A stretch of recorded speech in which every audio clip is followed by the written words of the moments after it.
So that concludes all the formal announcements from me. I now have great pleasure in introducing our keynote speaker, Victoria Humphries. Victoria's keynote is entitled Managing Change, Be Brave, Be Bold, Be You. And over the next 50 minutes, I guarantee you will be truly inspired by her story, and you're going to be bound to be thinking about this weeks later. Victoria also has one of the most impressive biographies I've ever read.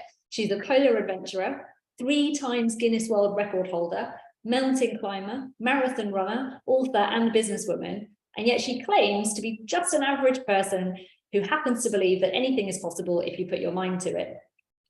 A member of the first all-female expedition to the North Pole, Victoria's story shows that anyone can overcome their fears and thrive in a challenging situation. It's all about just taking one step at a time and asking yourself, why not? Welcome, Victoria. Morning. Thank you. Thank you very much, Emma. And thank you, Susie, as well, for sorting out all of this. And welcome to everyone. I'm just looking at that array of countries popping up in the chat. I couldn't quite believe how many people are from all over the world. It's absolutely fantastic. So it's morning here in England, it's afternoon somewhere else, and it's probably evening for some of you as well. And to give you a little tiny bit of background about myself, Emma said, you know, she doesn't really believe I'm normal. I genuinely am a normal person. I'm not a polar kind of explorer. I'm not a hardcore adventurer. I actually like sleeping in a bed. I don't like being cold and uncomfortable. I, you know, just like a normal civilized life. But I was given the opportunity to do something incredible, and I grabbed that opportunity and took it. My background, I've 25 years in education. I still work in education. So I know absolutely the world that you are all living in. You know, I know the challenges that you all face on a daily basis. And I think, as Emma alluded to at the beginning, you know, the amount of change, even pre-COVID, was challenging in the education sector. Now with COVID, it makes life even more challenging for us. And obviously now all the financial challenges are really exacerbated over the last few months. So I know what you are all feeling, but equally, I know the passion that drives you all is that passion for our young people, to equip them for the life when they leave school. And that's what drives us all. That's what gets us all out of bed in the morning. And I think that's probably quite a good place to start, because the lesson that I was given from the moment I was brought up by my parents was always to grab every opportunity, try everything, and don't be afraid of failure. So with that in mind, I'm now going to share my screen. Now, we had a few challenges earlier, so I'm hoping this will work okay. So, Ken, is that working? Or Emma or Susie, can you? Yes, it's working. Yeah, it's there. Brilliant, fantastic. Even after 2 or 3 years on Zoom, I never entirely trust it, I have to say. So I was brought up to believe, why not? Take every opportunity. What's the worst that can happen? So for example, when I was younger, if I started to climb a tree and I'd say to mum and dad, well, is it safe to climb the tree? What happens? They would be like, well, try it. What's the worst that can happen? And they never told us off for failing. They always encouraged us to try things and experiment. And so when I saw an advert saying women wanted to walk to the North Pole, I had never even thought of being a polar adventurer. I was not even in the A or the B team for sports at school. I wasn't even in the C or D team. I'm outdoorsy, but I'm not a particularly sporty person. So it wasn't something I'd ever dreamt of. But I saw this advert, women wanted to walk to the North Pole, no experience needed. And I was like, yeah, why not? What's the worst that can happen? Well, probably quite a lot in the Arctic with polar bears and everything. But broadly speaking, what's the worst that can happen? The worst is I apply and don't get selected. So I rang up my mother that evening, as I ring her up most nights to say hi and stuff. And I said, guess what, mum? I'm applying to go to the North Pole on an expedition. And she said, well, I might come too. And I'm like, no, no, no, no, this is my party, you know, not your party. But she was like, well, yes, you know, you're going because you've got a why not mentality. She wanted to go because just 6 weeks previously, she'd been diagnosed with breast cancer. had had a mastectomy, and this was her way of saying, I don't want to be defined by cancer. So both of us applied, not really knowing what we were doing, to be part of this expedition. 2 women had been to the Arctic or to the North Pole before, but one of them had flown in for a photo shoot, so that didn't count. And the other one had gone with dogs. Dogs had pulled the sledges. So that didn't count because they weren't walking. They weren't going to be pulling their sledges themselves. So the aim of our expedition was to, as I say, to become the first female expedition. Now, when we did our selection weekend, they were not interested in polar experience. They were not interested even in your physical fitness. As long as you could walk a little bit, they weren't interested. They weren't looking for people who went to the gym every day. They weren't looking for ex-military. What they were looking for was mental mindset. There's a saying that in the polar regions, it's 90% mental and 10% physical. And that really is the case. We would walk no more than probably 5-6 miles a day on an average day. You do not cover a particularly big distance. But the reason you need the mindset is because of how the Arctic works in particular. So some of you will be experts probably on the polar regions. Some of you may not know much about it. So I'm going to assume complete ignorance because it's much easier. So Arctic, top of the world, North Pole, polar bears, Antarctic, bottom of the world, South Pole and penguins. Penguins and polar bears never meet. The North Pole is on average -40, -50 degrees. And to walk from land to the pole is about 650 miles as the crow flies. The South Pole is a bit colder. It's about -50, 60, 70. There's a lot more wind in the South Pole, so you get the wind chill. And it's much further. It's about 1,000 miles. Now, the big difference, though, is that whilst the South Pole is land, the North Pole is frozen water. And what that means in reality is when you're in the South Pole, you have a map. You are walking on solid land. You know what is coming the next day. You can make a plan. You can prepare. You can either get a bit of extra sleep, eat a bit of extra food, psych yourself up, because you know that tomorrow you are going to be climbing up on the plateau, or you know that you are in crevasse country. But you can plan ahead. In the Arctic, it's frozen water. You are walking on ice floes. Those ice floes could be the size of the room you are all sitting in now. It could be the size of the town that you live in. It could be the size of the country that you live in. But the point is, all these ice floes are held together by pressure. You don't realize all the time that you're walking on an ice floe because often they're held together so tightly, you kind of move from ice floe to ice floe without really comprehending it. But these ice floes are always moving. You are walking on a raft on the ocean because you are on the sea. The sea has currents, the sea has movement. And so these ice floes are constantly cracking open and also crashing together. So to give you an example, I could be standing right next to one of you, just having a chat, and suddenly, that was not very loud, I really can't click my fingers this morning, suddenly there's a gunshot noise and the ice will split open. And incredibly quickly as I'm talking now, we could be separated by 10 meters, 100 meters, 500 meters. The ice just opens up. And then equally, there can be a rumbling noise like a tube train coming out of a tunnel. And suddenly the bit of ice that I'm on stays still, but the bit of ice that you are on moves 30, 40 foot up into the air because the ice floes have been squashed together. They've been pushed together by pressure and they form what's called a pressure ridge. So you've got this ice that is always moving. To put it into real life context, every night you put your tent door facing south. Every morning, your tent door would be facing a different direction. The ice floe that you had put your tent up on had moved overnight, had drifted, had rotated. You weren't aware of it, but it was always happening. So because of this, you've got no maps. You can't plan ahead. If I try to take a bearing on, well, there are no trees, but imagine there was a lump of ice a mile in front of me and I took a bearing on it and decided to walk towards it, that lump of ice would have moved by the time I got there. So that mental mindset is absolutely crucial. You've got to be prepared for change. You've got to be prepared for a constant flux, a constant state of flux.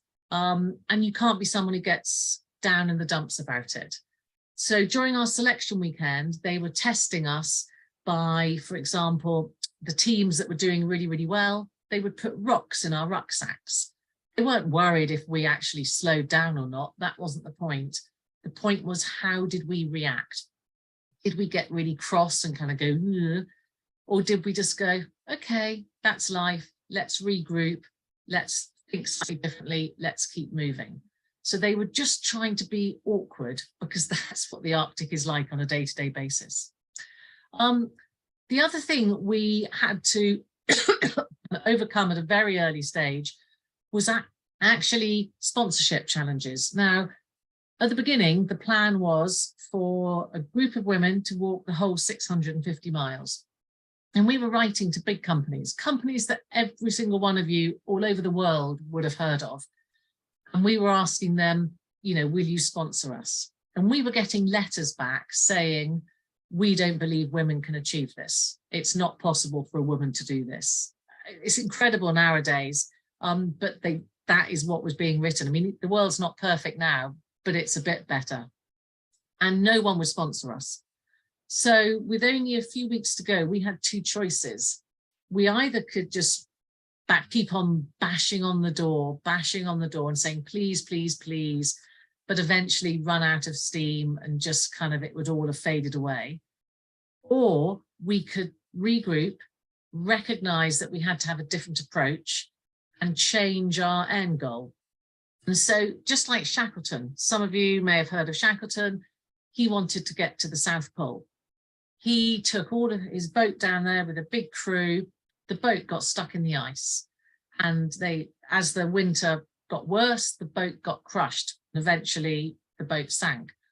But at the point of when the boat got stuck in the ice, Shackleton had two choices.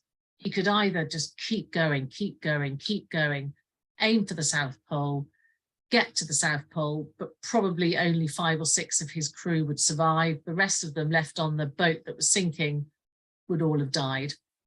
Or change your goalposts. And he swallowed his pride, changed his goalposts, and made his aim be all about bringing everyone home safely, which he did. So we had the two choices: keep just going on for that original goal, or change it. So we changed it, and we decided to become a relay expedition. And so we then contacted all these same companies and said, we're now going to be 5 teams of women, and we're each going to do roughly 150 miles. And suddenly everyone said, yeah, women can do that. It's much more achievable. So the expedition was happening, and we had a few months in which to train. So you start by training with car tires, then you start with lorry tires, and eventually you go to tractor tires, because they simulate pulling the sledge behind you. And then you very quickly, it all becomes a bit of a blur, really. You are flown into northern Canada. And Resolute Bay, which is one of those northerly inhabited places in the world, is this tiny little community in northern Canada. This photo was actually taken as we left, because the conditions were too bad when we arrived. It's probably 20 odd hours from a decent hospital in like Winnipeg, Calgary, Edmonton. And that's because you've got multiple flights with progressively smaller planes taking you further and further and further north. Some of those flights only run 1 or 2 days a week. And some of them rely on the pilots having enough flying hours left in their kind of shift. So you really are in the middle of nowhere. And you then spend 3 weeks learning how to survive in the Arctic. And a few of us had done downhill skiing, but none of us had done Arctic skiing. None of us had pulled sledges behind us. And we learned various things. The first thing is that weight is the most important thing. you are pulling a sledge that weighs about 150 pounds. So that's the weight of an average man. And so that's a big, heavy load to be pulling all day, every day on ice that is constantly moving and changing. Ice is not flat. And so you don't take a ground sheet. Your tent is not going to go anywhere. If you put your sleeping bag on the ice isn't going to melt. So you don't take a ground sheet because that weighs too much. Equally, you don't take tent pegs or tent poles. You use your skis and your ski poles to hold the tent up. And this tent is an octagon. As you can probably see in the picture, there's 8 different triangles. That triangle directly in front of this photo, that was my living space for just under 8 weeks. It was about 3.5 weeks of training and about 3.5 weeks on the ice. That tiny triangle was where I lived for those 7 to 8 weeks. It's very compact, very, very small. Weight-wise also, to give you an even kind of more granular example, are toothbrushes. You don't need the handle on a toothbrush. You break the handle off your toothbrush and you just use the head of the toothbrush between your teeth. Equally, the toothpaste, you don't take a whole tube of toothpaste. You weigh out how much toothpaste you need per person per day and squeeze the rest of it out the tube. So all you are carrying is what you need. You break the pencil for your diary, writing in your diary, you break your pencil in half because you don't need all that extra weight. You have no spare clothing. What the red suits you can see, we had 1 red suit, we had 1 set of thermal underwear, and that was it for each person. You had 2 or 3 gloves, 2 or 3 different socks, 2 or 3 different hats, but you had no spare equipment, no spare clothing. What you took was what you needed. We also learned how to cope in the cold. And so the temperatures, as I say, are -40, -50 degrees. And if you look at the picture of Mum on the right-hand side here, you can see she's got ice on her eyelashes. If you try and take the ice off your eyelashes just by kind of pulling it, the eyelashes come too. So one of the warmest bits of your body is the kind of inner palm of your hand, and you put that over your eyes and it melts the ice. Another thing, if you imagine, I mean, some of you are in gorgeously hot countries, so you won't probably experience this, but if you live in a cold country, when you walk outside in the cold in the winter, your nose gets very snotty and that snot freezes and you get like an icicle on the end of your nose. If you try and break that icicle off, you tear all the skin off your body, off your nose. So you mustn't have that. Again, you want to use the palm of your hand and you just stick it on the end of your nose and you melt your snot icicle. I'm not selling it very well. I don't think anyone probably at the moment wants to go to the Arctic, but it is the most beautiful, amazing place. So we learned how to survive. We learned how to rescue each other. We learned how to do first aid. We learned how to cope. And then we were ready for the off. And you suddenly think, oh my goodness, what am I actually doing? Why am I doing this? Why am I going there? It's cold and scary. But equally, it was the most incredible privilege. And so the aeroplane took us from Resolute Bay up onto the ice. Now, this plane took 18 hours. It stopped a couple of places en route to refuel. At the start of the exploring season, they put a whole load of fuel cans on a couple of really remote islands so that the planes can just land, refuel and take off again. So this plane was 18 hours in this tiny, tiny aeroplane. And the plane lands and it's about 20 minutes on the ice because any longer the propellers will freeze up. And then suddenly it takes off again. And you are left in the middle of nowhere. At the point when we were left on the ice, there were only 3 people in the world further north than us. 3 people out of all those billions of people. I think it's 8 billion or something last week, they said. Out of all those billions of people in the whole world, there were only 3 further north than us. And that was a Dutch team who'd set off a couple of days before us. It was the most awe-inspiring feeling. And you feel on one hand completely excited and comfortable. On the other hand, the reality is really quite daunting. You are 2.5 miles above the ocean bed. You are 18 hours from base camp, and then another 18, 20 hours to a decent hospital. That was brought home to me 3 or 4 years ago. I live in a city called Bath, which is about 1.5 hours from London. I commuted up to London for a meeting. I had my meeting. I felt absolutely fine. Lunchtime, started to feel a bit dodgy, had stomachache, and was like, oh, okay, just, whatever, it's life. Got on the train, came back. By the time I got home or to the station, I was really not feeling good. Got in my car, drove home, collapsed on the driveway. An ambulance was called and my appendix had burst. Now, the whole process, whole time frame from when I first had stomachache to when my appendix burst and was in hospital was probably only 8 hours. If I'd been up on the ice, what would have happened? I don't know. If I was a true explorer, I would have my appendix out, my tonsils out, and my wisdom teeth out. Those are the 3 things hardcore explorers have removed, but I'm not a hardcore explorer. But it just brings home how much in the middle of nowhere you really are. And then you start walking. And this photograph is taken at 2 o'clock in the morning, because in the Arctic, it's 24 hours daylight. And so you walk, regardless of whatever time of day it is, you walk whenever you want. So you can see here already it's taking 2 of us to pull the sledge up and over sometimes. And then, oh, sorry, my mouse control gone. And then you get to these other areas where the ice is just so visibly moving in front of your eyes. And you can see in this picture, the big one on the left, we call this which way now. This is why the Arctic is all about mental strength, not physical strength. In all of these pictures, you can see why we don't walk any more than 5-6 miles a day. So when you get to the one on the left, you get to this pressure ridge and you can see the ice has been pushed up and these ice flows have been pushed together. You get to this pressure ridge and you have 2 choices. Either you go up and over or you go around.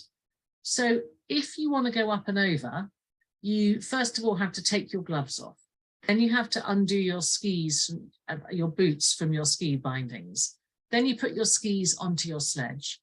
Then you very, very carefully pull the sledge up and over. If you drop the sledge, it's fiberglass and it shatters, expedition finished. So you very carefully lift all the sledges up and over. At the other end, your fingers are so cold, it's probably taken half an hour, 40 minutes. So you then do what we call the windmill with our hands to warm our fingers up. And then you start walking. And then 2 minutes later, there's that gunshot noise. And right in front of you, the water has just opened up. So all of that hard work, that almost an hour to cover 10 meters, it's all gone, it's all wasted because the ice has opened up in front of you. And that is a really hard moment to process, because if you are the leader of the team that day, we took it in turns to be leaders. If you were the leader, you're thinking to yourself, well, did I make the right decision? I only had a certain amount of information available. If I wait all day for the ice to be perfect, the ice will move. You've got to make a decision instantly sometimes. And you're thinking, well, the rest of the team are going to think I'm useless because I've just wasted everyone's time. If you're a team member, it's dead easy to think, oh, well, the leader doesn't know what they're doing today. That leader, why did they make that decision? It was obvious it wasn't going to work.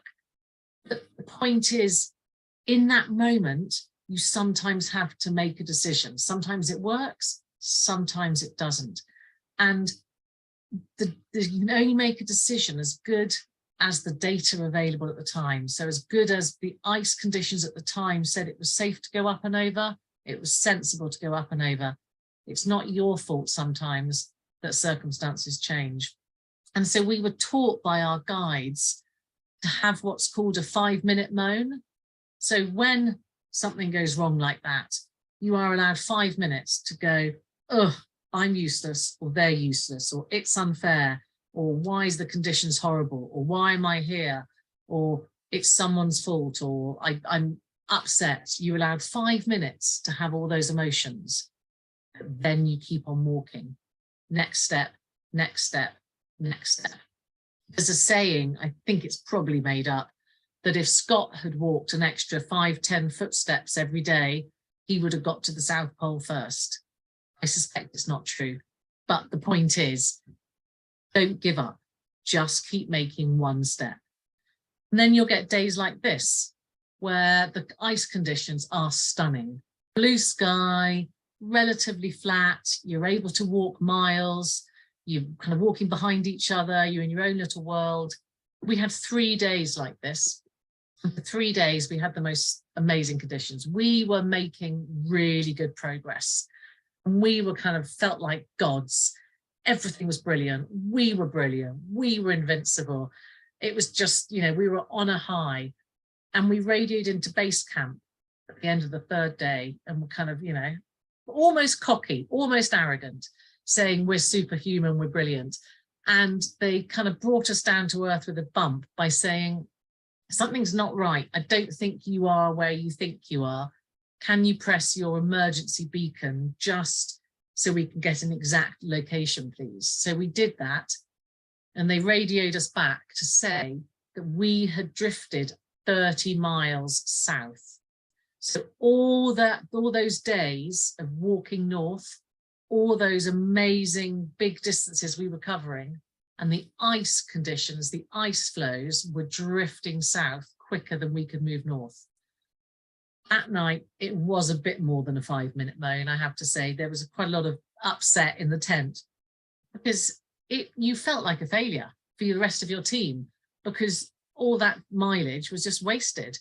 And that was a really hard moment mentally, actually. And each night when you put up your tent, you, as I said earlier, you can see the skis and the ski poles holding the tent in place. You also had to be really careful when you put up your tent. You had to look out for 2 things. One of them, you had to make sure the ice was what we called old ice. So old ice is ice where it's not going to crack, because otherwise there is a risk that if you are lying in your tent at night, you get that cracking noise and the ice splits open underneath you. It's not perfect science, but broadly speaking, if the ice is kind of more than 6-8 inches thick, then it's pretty much going to be an older bit of ice, therefore it's less likely to crack. The other thing you had to be careful of is making sure that when you put your tent up, you weren't in an area where there was salt crystals. And by that, what I mean is the Arctic is a desert. It's actually one of the driest places on Earth. There's very, very little rainfall. And so a lot of the snow and ice that you can see in this picture has actually been contaminated by salt water when it's been moved around, or when a pressure ridge has come up, or when the ice is crushed together. So a large amount of the snow and ice has actually got salt water on it from the sea. And if you are using that ice and snow to melt for your water, and you can see in the bottom left picture here, there's a saucepan with a bit of ice in it. If you are using that salty ice, then you'll be drinking saline water, which is obviously really dangerous. So you had to be really careful when you put your tent up to get the right place. You can see here in this picture a bit of our tent life. The picture of me bottom right, there's actually 2 sleeping bags there. You can see how close together we are to the next person. Food was disgusting, really, really horrible. Nowadays, you can get amazing home-cooked food. You take it off to a specialist factory, they dehydrate it, they put calories and supplements and vitamins and stuff in it. And then all you have to do is add a bit of hot water and it's delicious. And we were up there, it wasn't anything like that. The worst thing was we had to eat 6,500 calories a day. And when you were eating 6,500 calories, that's pretty hardcore. It's quite hard work. So the best food substance to use was butter. Butter has the highest amount of calories for the lowest amount of physical weight to carry. So each person had to have a packet of butter, 250 grams of butter every day. Try eating that later. Put a lump of butter in your freezer tonight and eat it tomorrow morning. And it's all greasy and horrible. Now eat a whole packet, 250 grams every single day. It was disgusting. We also ate cheese. Cheddar cheese, hard cheese is brilliant because that melts in your mouth. It's like eating a cheese fondue. But food was pretty disgusting. And then some days you had what we called a storm day.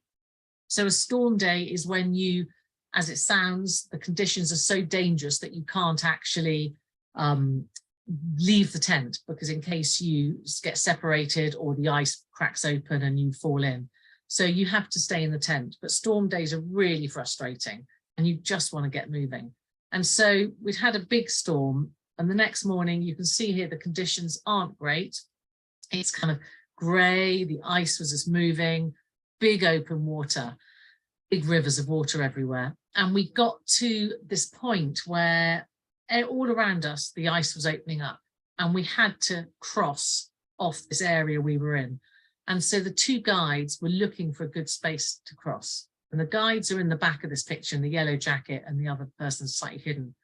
You can see in the back right, there's a bit of open water, and you can see it's a bit slushy. This picture is Mum in the foreground. 2 seconds after I took this photograph, Mum just plummeted into the ground, into the water. The ice opened up and she just disappeared in front of my eyes. She was still connected to her sledge. She still had her skis on, her boots on, her ski poles, and she just fell into the water. And she was desperately trying to get out and trying to unclip her sledge, which is the first thing you're told to do. I leant on my sledge to try and get her, and my sledge tipped over, and I also fell in the water. Now, the only reason we know what happened next is because we were recording on a video that day. So the BBC had given us a film camera and said, could you do half an hour of recording? That was it. And we had completely forgotten about it. And so we suddenly thought, we must film today, we must film today. So we were filming by pure fluke at this point. And so what we know, because I can't remember any of it, and nor can Mum, we were in that water for 8 or 9 minutes. We were desperately scrambling, trying to get to dry land, trying to get onto ice floes. Every time we got onto an ice floe, it would flip over and it would separate or break apart. A river of ice was getting wider and wider. And we were just desperately trying to get somewhere safe. And it was just proving to be impossible. The guides were throwing throw ropes at us, but the ice was opening up quicker than we could get hold of the throw rope. And so this is what it looked like after that 8-9 minutes. Mum and I are sitting on tiny ice floes. You can see some bits of equipment. You can see there's a sledge in the background. You probably can't see very well, but there's some kind of ski poles and skis floating around as we managed to kick everything off. And so we were sat on these ice floes thinking, help, what do we do now? And no one actually really remembers what happened for this next bit. All we know is that 5-10 minutes later, we were standing where this photograph is taken from. We think we half scrambled, half swam to dry land, but none of us can really remember. But the first thing we did was roll in the snow, because remember, you've got no spare clothing, no spare equipment. So we rolled in the snow to try and absorb as much water as possible. And then we started walking. Mum had lost her skis and ski boots, so she was just wearing a stuff sack, so like the bag you put your sleeping bag in. That was all she was wearing on her feet. We left all the equipment behind that we couldn't immediately rescue, and we got walking, because walking is the most important thing to do, because that gets you warm. And we walked for probably a couple of hours. We walked along one side of the bank of this river and the others walked along the other side. We would lose sight of them as they went over a pressure ridge or we went over a pressure ridge. And then we got to this point where the two ice banks were separating. If we'd followed our bank, we would have gone left, and they'd followed their bank, they would have gone right. And at that point, people say to me, did you think you were going to die? That was the moment when I think we were closest to death. In the water, it was all a blur. getting out of the water, it was that adrenaline high. And then we started walking, so it got hot. But at that moment when the banks were separating, there was no way any helicopter, aeroplane, anything could come to us. They couldn't have landed, and it would have taken 18, 20 hours. We couldn't just jump in and swim across. It was too dangerous. Nowadays, people have these immersion suits they can put on, and the ice was just moving. And so that was the point, I think, when we were closest to death. And my mother took this photo. She suddenly said to me, look at the ice, look at the ice. And if you look at the triangle in these pictures, the ice just moved together. These two banks of ice just came together literally in front of our eyes. We crossed over. We walked 10, 15 minutes to meet up with the other team. We took them back to show them where we'd crossed this amazing bit of ice that had come together, and it had opened up again. Now, I have a faith, so I believe it was a miracle, but it doesn't matter if you have a faith or not. The point is, something incredible happened at that precise moment. And I think that is the point at which our lives were saved, literally. But we couldn't kind of then go home, have a nice hot bath and recover with a glass of beer or something. You know, we're in the Arctic. There is no get out of jail card. We had to keep on going with the expedition. However, because of all the equipment, at this point, the expedition had failed. So we thought, let's go back and see if we can rescue anything. So we freeze dried our suits. So by that, I mean, you put the suit outside, most of the water freezes and you bash it off, but they never get properly dry. One of the guides went back to the scene of the battle, as we called it, and with a rope, just to be safe, she managed to rescue a large amount of the equipment. You can see in the top right picture, she's pickaxing out a ski pole. If this was made into a film, no one would believe us. But every single bit of equipment, bar 2 ski poles, was recovered. The equipment was designed to float, and it did. It's incredible. We were so lucky. So the expedition continued. Mum and I just had 1 ski pole each, because we had to find somewhere for the airplane to come and get us anyway. There was no way someone could come and get us. You can see in these pictures, the conditions were awful. We had a week where we barely put our skis on because the ice was so rough. You had big open rivers of water. You had what's called rubber ice when it splits apart. And then the temperatures were getting colder and colder and colder. This is me under here, and it was about -50, -60 those days. It was really hard. But it was important in those moments to be open and honest with each other. It wasn't about pretending you were strong and pretending you were okay. This isn't like a bunch of mates. This isn't like a bunch of colleagues at work. This is a life or death environment. So in order to be strong and to be a resilient team able to cope with this kind of stuff, we had to be vulnerable to each other. We had to be open and honest to each other and say, I'm having a good day, I'm having a bad day, I'm scared, I want to go home, I love it. Admittedly, when I said to Mum at one point, oh my goodness, I'm so scared, I'm so scared, her only response was, well, it was your fault. You were the one who suggested it. So I didn't get much sympathy from her. But eventually we got to a point where it was kind of ice conditions where an airplane could come and get us. We had used up most of our emergency rations during the accident. And so we found a patch where the ice was flat enough for an airplane to come and land. And you radio into base camp, you say, I'm shoveling it with a little shovel to make it flat, and the conditions are good. And it's all okay and it's safe for you. So the plane nearly a day later arrives. And of course, because the ice is always moving, loads of pressure ridges have come up overnight. And so the pilot took one look and he was like, no way, I'm not going to land my plane here. And we were like, please, please, please, please do come. Because at that point, you are still in this point of danger. You are scared. You are slightly kind of in shock as to everything that's happened. And if someone says to you, here's an escape route, of course you're going to take it. And so at that point, we would have done anything to get off the ice. But An hour later, the plane lands, we met up with the plane, we've suddenly popped out the other side, and what had seemed so dangerous and so scary and so inhospitable, well, that wasn't that bad, was it? You know, it's okay. And it's just like when you've got to do something really difficult at work, or you've got to have one of those really awkward conversations with a member of staff or something, you build up to it and you panic about it for days and weeks, and it's awful. But once it's happened, oh, that wasn't that bad. And at that moment, we all wanted to stay on the ice. We all wanted to do the whole expedition. And it was a real lesson as to how teamwork works, as in every single person has a valuable role. So the team that did get there on the 27th of May, they wouldn't have got there without us, and so on and so forth. But people say, did our lives change? Yes, for about 3 or 4 months, we were really kind of famous. If it was nowadays, we would be on one of these kind of probably celebrity in the jungle or dancing or on ice or whatever programs. But then it was a bit different. So we got to go to Downing Street. We met a brand new Prime Minister. Doesn't matter what your political views are.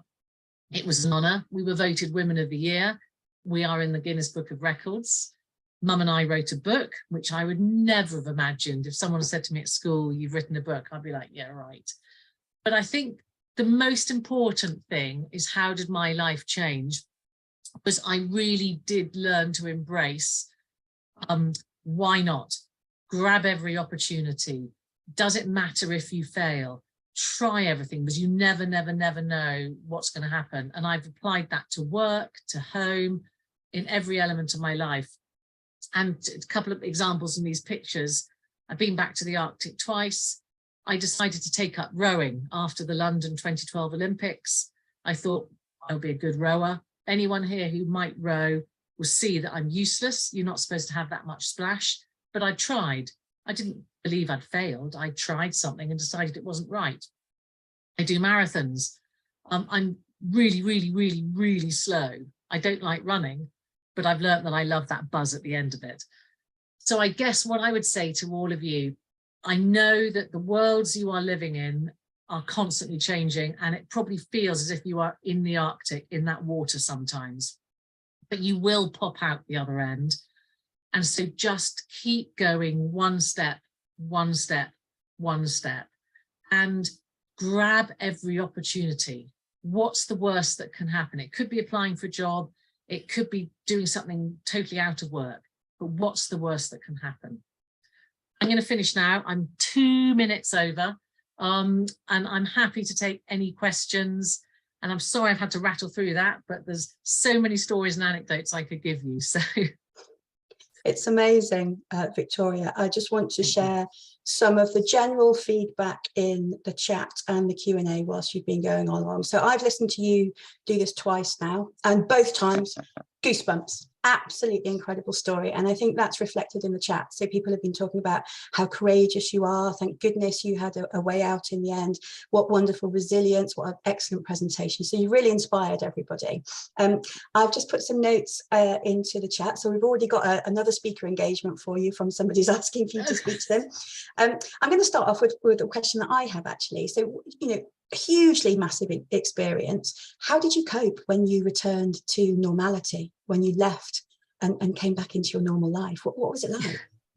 It was really bizarre, because you've come from this amazing world, and the world has carried on all around you.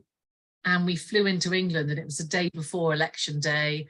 And so it was like, gosh, this is all just so weird. And I actually, while I was up in the Arctic, decided to change career and move into education. And that was when I had my epiphany moment, was that education, for better for worse, was where I wanted to spend the rest of my life. So I then trained as a primary school teacher. So I had to come back and hand in my notice, which was quite scary.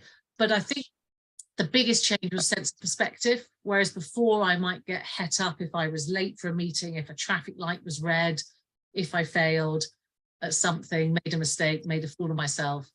And I think I couldn't believe how stressy the rest of the world was when I came back, and I was like much more mellow. I think my husband and son probably would disagree, but I think I was a bit more mellow probably. So I can see that. It's sort of the experiences, the life-changing experience that you have, put everything else into context, don't you? Yes, There's a linked question here from Leboa Anaki. What actually happened if the pressure ridge popped right under your feet? Would the person get hurt? not literally get hurt, but actually that did happen quite often. So we would be sitting on our sledges having a tea break kind of thing, and one sledge would rise into the air. So they tend to be bigger than you would get hurt in that situation. But funny enough, my worst nightmare is that if you fall in the water and the sledge starts to drag you down and the ice closes up, that is a real likelihood. And there was a desperately sad story, a guy on an expedition not that long ago, about 4 or 5 years ago, all they found was his ski tracks at the edge of a bit of ice, and they reckon he must have fallen into the ice and the ice somehow closed up and he would have got stuck. So that makes me feel sick. That would be your worst nightmare. I think everybody would feel that's awful. Yes. Another question here, right at the start. Domingo Ngala Mulegwa asked, could the wooden looking house right at the start of your presentation, I think it might have been the airport that you flew into, could that move direction like you talked about the tent moving direction? Yeah, no, good question actually. That's one I've never been asked before, so thank you. Yeah, that was actually on land. So Resolute Bay is it's still very much Arctic land. And actually what I should have said is that is very much polar bear country. Right up north, you don't get polar bears. Well, if you do, you're very, very unlucky, because polar bears like to be near land where they can scavenge. They love eating human rubbish. So my second expedition was all around land, and so we did meet polar bears then. But yeah, Resolute Bay, that hut, that airport was on land, so that wouldn't have moved. That was about the only stable bit we did have. I think I'd have probably stayed there. Yes. Another question here from Rachel. So Rachel says, sorry, my eyesight, Kwandale, amazing story. I've read the book too, and you and your mom are so impressive. Do you still eat butter? No. Well, yes, when it's a baked potato, or if you've got toast with a bit of Marmite, you need butter just to spread it. But no, but you're not going with the frozen blocks anymore. Definitely not. No. Cheese, I still live off cheese, but I don't like butter. Definitely not. And is there anything that you feel you would still like to do? Oh yes, lots. It is unfinished business. I would still like to do that last little bit and stand at the pole. So, you know, if Pearson want to sponsor me, do feel free. I'm always available. But no, I would love to do that. The South Pole appeals, but my heart's in the North Pole, definitely. And I've got lots of other things. I'd love to swim the Channel, English Channel. Yeah, I've got lots of ideas in mind, but equally I'd be like my comfy bed. So sounds incredible. Sharab Tasharing is asking, what is your take on this adventure journey in relation to being a school leader? I think it's the lessons. It's not so much the lessons for you personally as a school leader, but the lessons you can pass on to the young people. I feel deeply passionate that our young people today aren't necessarily as prepared for the real world as they could be. There's such a focus on exams, and we sometimes forget these extra skills like resilience and just coping with failure. We need to allow our children to fail. So I think, and I know it's impossible because the curriculum is so jam-packed and there's not enough time, and I know all those arguments, but if I had a magic wand as a school leader, I would love to be able to allow people to try things more, fail more, because resilience is a habit. Everyone is resilient, but it's like riding a bicycle. You need to practice resilience. You need to practice falling over. You need to practice not being picked. You need to practice not being successful, because then you will discover what you are successful at and how to overcome it, what techniques you use to overcome. So I think, yeah, that's what I would say is, if you had a magic wand of an extra day a week, which none of us do, I would say, yeah, do Arctic equivalents in that extra day. Brilliant. Right, we've got a couple of minutes left, so probably time for a couple. If anyone's got any other questions after Susie, please do pass them on to me, and I can always email everyone back. Or Brilliant. Thank you so much. So this is a question from Sebastian Kingola. From the way you approach life, what can you say differentiates pre-expedition Victoria from post-expedition Victoria? Good one. Probably self-belief, and I don't mean that in an arrogant way. But I was always an all-rounder. I was never, okay, I had been head girl, but other than that, I'd failed all my A levels drastically. I got 2 N's and an E, which wasn't great. So that I thought I was okay about it, but actually deep down, I think it had knocked my confidence. I didn't get any graduate training jobs when I first left university. I did eventually. And I think probably my feeling of self-worth and self-belief, even though I pretended it, I don't know if I actually lived it. But I think going to the Arctic, I realized what I am good at, and I'm good at keeping going. I'm that tortoise who just does one step. So I think the difference pre and post is that if something's difficult, I just know I need to walk 1 step more. Or if I'm running, run to the next gate post, run to the next gate post. I don't tend to give up so easily, I think. That's fantastic. We've got time for one more short question from Meow Ma. Did you ever think of giving up on the journey? What made you keep going? Oh, yes. I'm giving up every 5 minutes. Definitely. And I think that's a really important, you know, I said that flippantly, but that's really important. That's life. We all think that, and we all, unless we're really amazingly special people, we're all going to think that often. It's that allow yourself a 5-minute moan, because you've got to recognize all those emotions that are making you want to give up. Fear, anger, jealousy, whatever it is. Acknowledge them. Don't ignore them. Acknowledge them, allow them, but then take 1 step. And that's how you don't give up. In my mind, it's not about being really strong and powerful. Acknowledge what you're feeling, but then take 1 more step, and 1 step, and 1 step. Wonderful. That's a great place to end. Thank you so much, Victoria, for what I'm sure everyone will agree was an absolutely fascinating and inspiring keynote. I've still got goosebumps.